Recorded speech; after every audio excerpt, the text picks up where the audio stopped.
ಸಚಿವ ಜಮೀರ್ ಅವರ ಹೇಳಿಕೆಯಿಂದಾಗಿ ನಮಗೆ ನಷ್ಟ ಆಗಿದೆ ಅಂತ ಸಿಪಿ ಯೋಗೇಶ್ವರ್ ಮೊನ್ನೆ ಹೇಳಿಕೊಂಡಿದ್ದಾರೆ. ಇದಕ್ಕೆ ಇವತ್ತು ಜಮೀರ್ ಅಹಮದ್ ಖಾನ್ ರಿಯಾಕ್ಟ್ ಮಾಡಿದ್ದಾರೆ. ಜಮೀರ್ ಅವರು ಬಂದಿದ್ದು ಅನುಕೂಲ ಆಗಿದೆ ಅಂತಾನೂ ಕೂಡ ಹೇಳಿದ್ದಾರೆ ಸಿಪಿ ಯೋಗೇಶ್ವರ್. ನನ್ನ ಹೇಳಿಕೆಯಿಂದ ಎಲ್ಲೋ ಒಂದಿಷ್ಟು ನಷ್ಟ ಅಂತಾನೂ ಕೂಡ ಹೇಳಿದ್ದಾರೆ. ಜಮೀರ್ ಬಂದ ಮೇಲೆ ಪ್ಲಸ್ ಆಗಿದೆ ನಷ್ಟನೂ ಆಗಿದೆ ಅನ್ನೋದು ಸಿಪಿ ಯೋಗೇಶ್ವರ್ ಅವರ ಮಾತು. ನೀವು ಬರೆದಿಟ್ಕೊಳ್ಳಿ, ನೆನಪಿಟ್ಕೊಳ್ಳಿ, ಚನ್ನಪಟ್ಟಣದಲ್ಲಿ ಏನೂ ಆಗೋದಿಲ್ಲ. ಯೋಗೇಶ್ವರ್ 18ರಿಂದ 20 ಸಾವಿರ ಓಟ್ಗಳಿಂದ ಗೆಲ್ತಾರೆ ಅಂತ ಸಚಿವ ಜಮೀರ್ ಅಹಮದ್ ಖಾನ್ ವಿಶ್ವಾಸ ವ್ಯಕ್ತಪಡಿಸಿದ್ದಾರೆ.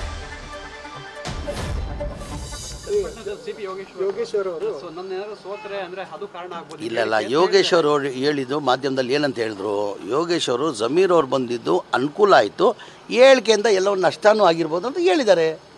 ಪ್ಲಸ್ ಆಗಿದೆ, ಫಸ್ಟ್ ಪ್ಲಸ್ಸೇ ಅಂತ ಹೇಳಿದ್ದು. ಜಮೀರ್ ಅವ್ರು ಬಂದಾದಮೇಲೆ ನಮ್ಗೆ ಇಲ್ಲಿ ಪ್ಲಸ್ ಆಗಿದೆ, ಸ್ವಲ್ಪ ಇದು ಹೇಳಿಕೆಯಿಂದ ಇದಾಗಿದೆ. ನಾನು ಹೇಳ್ತಾ ಇದ್ದೀನಿ, ಬರ್ದಿಕ್ಕೊಳ್ಳಿ, ಇವತ್ತು ಏನೇನು ಆಗಲ್ಲ. ಚನ್ನಪಟ್ಟಣದಲ್ಲಿ 3 ದಿನ ನಾನು ಪ್ರಚಾರ ಮಾಡಿದ್ದೀನಿ. ಯೋಗೇಶ್ವರು 18ರಿಂದ 20 ಸಾವಿರ ಅಂತರದಲ್ಲಿ ಯೋಗೇಶ್ವರ್ ಗೆಲ್ತಾರೆ. ಬರ್ದಿಕ್ಕೊಳ್ಳಿದು.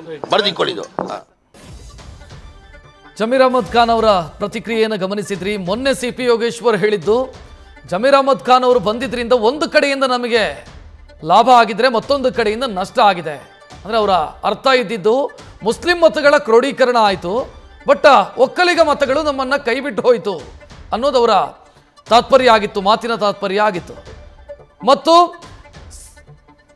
ಒಕ್ಕಲಿಗ ಸಮುದಾಯ ಜಮೀರ್ ಅಹಮದ್ ಖಾನ್ ಅವರ ಮಾತಿನಿಂದಾಗಿ ಕೆರಳಿದೆ ಅನ್ನೋದನ್ನು ಕೂಡ ಸಿಪಿ ಯೋಗೇಶ್ವರ್ ಹೇಳ್ಕೊಂಡಿದ್ರು. ಆದರೆ ಅದನ್ನು ಜಮೀರ್ ಅಹಮದ್ ಖಾನ್ ಒಪ್ತಾ ಇಲ್ಲ. ಬದಲಾಗಿ ಗೆಲ್ತಾರೆ, 18ರಿಂದ 20 ಸಾವಿರ ಲೀಡಲ್ಲಿ ಗೆಲ್ತಾರೆ ಯೋಗೇಶ್ವರು ಅಂತ ಜಮೀರ್ ಅಹಮದ್ ಖಾನ್ ಹೇಳ್ಕೊಳ್ತಾ ಇದ್ದಾರೆ.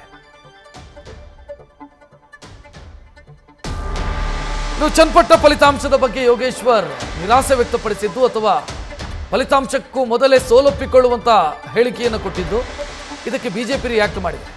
ಜಮೀರ್ ಹೇಳಿಕೆ ಯೋಗೇಶ್ವರ್ ಅವರಿಗೆ ಮಾರಕ ಆಗಿರಬಹುದು. ಯೋಗೇಶ್ವರ್ ಹೇಳಿಕೆಯ ಬಗ್ಗೆ ಅಶ್ವಥ್ ನಾರಾಯಣ ಪ್ರತಿಕ್ರಿಯೆ ಕೊಟ್ಟಿರು. ಜಮೀರ್ ಯಾವಾಗಲೂ ಕೂಡ ವಿವಾದಾತ್ಮಕವಾಗಿ ಮಾತನಾಡ್ತಾರೆ. ಖಂಡಿತ ಈ ಬಾರಿ ಜಮೀರಿಗೂ ಕಾಂಗ್ರೆಸ್ಸಿಗೂ ಜನ ಪಾಠ ಕಲಿಸ್ತಾರೆ. ನಿಖಿಲ್ ಗೆಲ್ಲುವಂತ ಮಾರ್ಜಿನ್ ಹೆಚ್ಚಾಗುತ್ತೆ ಅಂತ ಅಶ್ವಥ್ ನಾರಾಯಣ ಮಾತನಾಡಿದ್ದಾರೆ.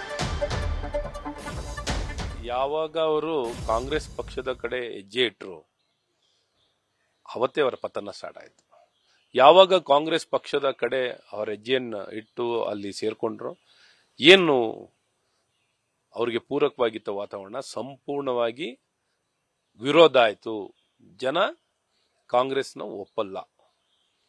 ಅದ್ರ ಜೊತೆ ಅವರವರ ಪಕ್ಷದ ಅವರವರು ಮನಸ್ಥಿತಿ ಅದು. ಈಗ ಜಮೀರ್ ಹೇಳಿಕೆ ಅವ್ರ ವ್ಯಕ್ತಿತ್ವ ಅದು, ಜಮೀರ್ ವ್ಯಕ್ತಿತ್ವ ಅದು, ಜಮೀರ್ ಮಾತು, ಅವರ ಬಾಯಿ, ಅವರ ಶೈಲಿ, ಅವರ ನಡವಳಿಕೆ ಇವತ್ತು ಹೊಸದಲ್ಲ ಅವ್ರದ್ದು. ಯಾವಾಗಲೂ ಇಂಥ ಕಾಂಟ್ರವರ್ಷಿಯಲ್ ಮಾತುಗಳನ್ನು ಯಾವಾಗಲೂ ಹೇಳ್ತಿರ್ತಾರೆ. ಹಾಗಾಗಿ ಅದು ಯೋಗೇಶ್ವರ್ಗೂ ಮಾರ್ಗವಾಗಿರುತ್ತೆ. ಅದರಲ್ಲಿ ಅನುಮಾನ ಏನಾರು ಇದೆಯಾ? ಏನು ಅನುಮಾನ ಇಲ್ಲ. ಹಾಗಾಗಿ ಮಾಧ್ಯಮದ ಮೇಲೆ ಇದು ಮಾಧ್ಯಮದ ಬಗ್ಗೆ ಇದು ಲೋಪ ಹೇಳೋದ್ ಬದಲು ಅವ್ರ ನಡವಳಿಕೆನ ಲೋಪ ಇರೋದು. ಅವ್ರ ನಡವಳಿಕೆ ಇವತ್ತು ಜನ ಪಾಠ ಕಲಿಸ್ತಾರೆ. ಈ ಚನ್ನಪಟ್ಟಣ ವಿಧಾನಸಭಾ ಕ್ಷೇತ್ರದಲ್ಲಿ ಕಾಂಗ್ರೆಸ್ ಪಕ್ಷಕ್ಕೆ ಖಂಡಿತ ಜಮೀರ್ ಅವರ ಹೇಳಿಕೆ ಅವರಿಗೆ ಪಾಠ ಕಲಿಸುವಂಥದ್ದು. ಈ ರೀತಿ ಒಂದು ದೇವೇಗೌಡರ ಕುಟುಂಬನೇ ಕೊಂಡ್ಕೋತೀನಿ ಅಂತ ಹೇಳಿರೋದು, ಮತ್ತು ಕಾಲ್ಯ ಕರಿಯ ಏನೇನೋ ಕರೆದಿರೋಂಥದ್ದು, ಈ ಯಾರು ಒಪ್ತಾರೆ? ಯಾರು ಇದೊಂದು ಇದೊಂದು ಹೇಳಿಕೆನ ಇಡೀ ದೇವೇಗೌಡರ ಕುಟುಂಬನ ಎಲ್ಲರೂ ನಾವು ಒಂದು ದುಡ್ಡು ಹಾಕ್ಬಿಟ್ಟು ಕೊಂಡ್ಕೋತೀವಿ ಅಂತ ಹೇಳಿರೋದು.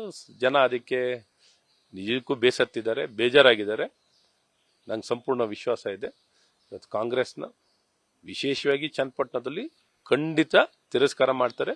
ಇವತ್ತು NDA ಅಭ್ಯರ್ಥಿ ನಿಖಿಲ್ ಕುಮಾರಸ್ವಾಮಿ ಅವ್ರನ್ನ ಗೆಲ್ಲಿಸ್ತಾರೆ. ಅದ್ರ ಬಗ್ಗೆ ಅನುಮಾನನೇ ಇಲ್ಲ ನನಗೆ.